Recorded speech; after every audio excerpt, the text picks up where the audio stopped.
So, ito yung tindahan. Ating tindahan sa store. Ngayon naman hindi na akin. So, pero nagamit pa rin yung cortina. Yan. Cortinang yan. So, ito yung cortinang ito. Saka yung cortinang ito. Saka ito. Yan yung pag-aari ni Jason.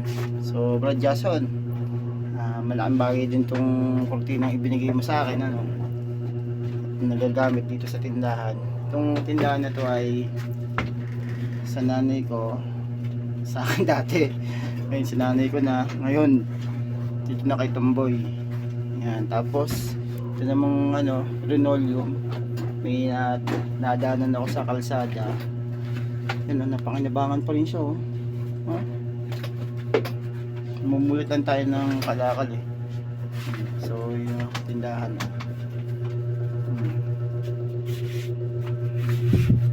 makin bagay eh. Kita mo, itong wire na to galing din to sa junk shop. Linuksong ko lang para mahaba siya. Yan, makapulupot pa. Yung electric pa niya hindi naman sa akin, yung kay mami yan. Nandun sa hospital siya. So nakakatuwa na, kahit dream ko lang magkaroon ng sari-sari store, pero hanggang picture lang siya para makapangutang, pero nagkatotoo talaga, no?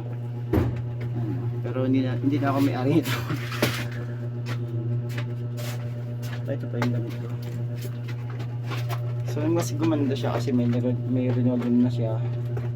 Tapos may cortina na. Nagamit yung ano, 4 na cortina, 2 pula, isang blue, sa isang maroon. Yun. So siyempre may cortina sa loob, may cortina sa labas. Wala nang, baka kasi yung sa labas tanggalin, nakaipit lang ng ipit yan na ganere, ganyan ang ipit, oh.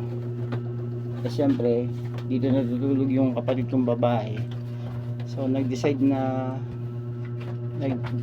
para bang sabi ko may cortina ako. So nilabas ko yung cortina ni Jason. So bigay sa akin ni Jason yan. Ito yan, dalawa nito eh. Hindi ko lang makita kung saan ko nilagay. Yung iba tanda ko pa kung saan ko nilagay kasi kulit-kulit kung may buksan yan eh. So at least napakinabangan. Ito naman, folding bed, binili ko dun sa kapatid kong sumunod sa akin. Tapos tinatahi ko ng taling straw. So yan, oh. At least napapakinabangan pa. So ito, pulot ko lang sa kalsada, may nadaanan ako. Ito mo, napakinabangan pa, oh. Itong station wire, itong ano, binibili ko lang sa junk shop, napapakinabangan pa. Ito, power cord, extension.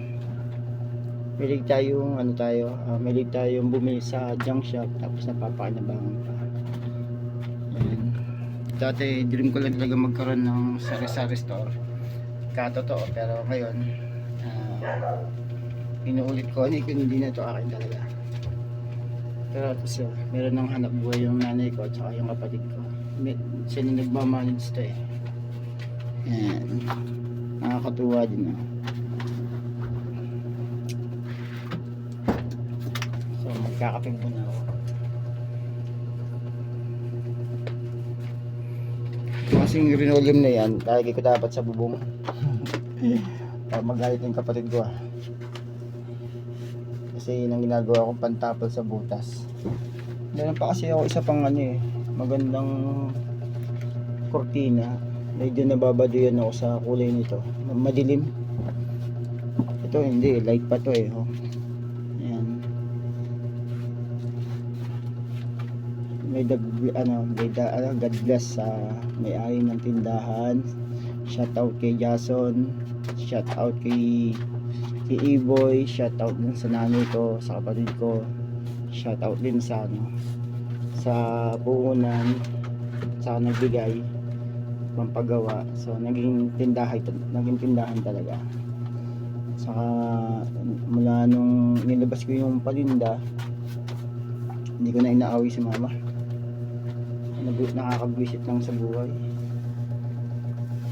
Ayan, simula nung ano, ilang araw na kami nag-aaway. Pero ako talaga, ibang plano ko sa buhay ko. Kasi kaya naman ako yan eh. Barin ng barin pag walang pera. Gusto ko magnegosyo, walang pera, ayaw nang humingi ng tulong. Pero pambayad ko talaga sa ano eh, sa tuition ng ano, anak ko at saka sa kapatid ko si Topper. Yun talaga yung totoo nga, at saka umutang ng pera sa landing. Tapos magpa-picture lang. Pero yun yung buong story. Pero nagkatotoo talaga. Talagang niloob din ng Diyos ano. So yun lang naman, and coffee break muna ako. Bibili tayo ng coffee, may pera pa ako dito eh. Kasi meron pa akong aayusin. Hindi pa tapos yung aking ano. Yan, good night. And ganda oh. Quality oh. Electric fan. Ganda. Plano ng kapatid ni mama yan eh. Kasi dati dito yung tindahan. Ayun. Dito yung tindahan. Yan. Eh syempre, para mas secure, meron siyang padlock. Tsaka merong pinto. Naging maayos naman, naging malinis pati oh. Naging maganda pati, may kortina. Mga naman, parang ano din talaga, niloob din talaga ng Diyos na mangyari. Iba yung plano ko talaga eh. Kasi nga, lagi tayong totoong kwento ha, real talk lang. Ako lang sa magkakapatid ang walang hanap buhay, pero tsatsaga ako mag-jump shop, maghilot, magbenta ng tae ng baka, mga ganun-ganun lang ba. Eh, syempre lagi napapagalitan ng magulang, hindi alam, naghahanap buhay din. Hindi ako nakakabayad ng renta ng bahay, pero dalawang beses ako nagbayad kay mama ng renta ng bahay mula nang umupa ng March. Then kuryente pa, 100 kada dating ng bill. Wala kasi akong ano eh, ang plano ko talaga makautang sa lending, tapos maglayas, ganun, maglibang bagay yung lumayo sa problema. Pero nangyari talaga, naging sari-sari store talaga siya. Ito na yung tindahan, naging ano na siya, naging kusina. Yan. Pero ang plano dito, yung isang kapatid ko naman yung magtitinda ng gulay. Sa totoo lang, kung may pera lang talaga ako, may utang pa ako sa junk shop na binibilang ko eh. Pwede kong kunin yung steel matting. Sukat na sukat dito. Para tong plywood na to, balik ulit sa parang tindahan. So magiging taniman siya ng, tindahan siya ng gulay. So dati kasi, meron akong tarpaulin dito. Kung mapapansin mo yan, pinagawa ko pa yan sa Servicion Tunet Natural. Tapos makita mo yung pangalan ko dyan. Tapos ayun, Barangay 4. Yan, kita mo dito, pag tinanggal mo, Michael Arseno, vegetable vendor. Yan, yun talagang kwento niyan. Yung kapatid ko talaga yung nagtatrabaho sa Family and Bayan o agrikultura ng Sariaya. So yung matagal na ng taga-bandel, ano nga ba yun, taga-tinda.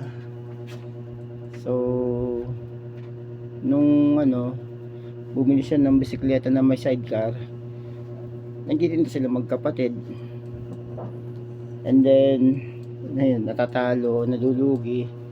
So pinabayaran sa akin yung bisikleta na sidecar, tapos binayaran ko siya ng 1,000 lang, ang bili niya 4,000.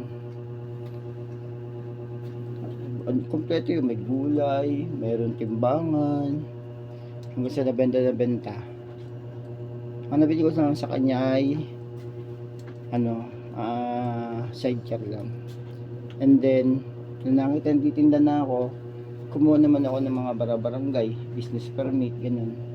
So hanggang sa purpose ko nga, dahil yung kaibigan ko nakapangutang ng pera sa lending, yun ang mga requirements.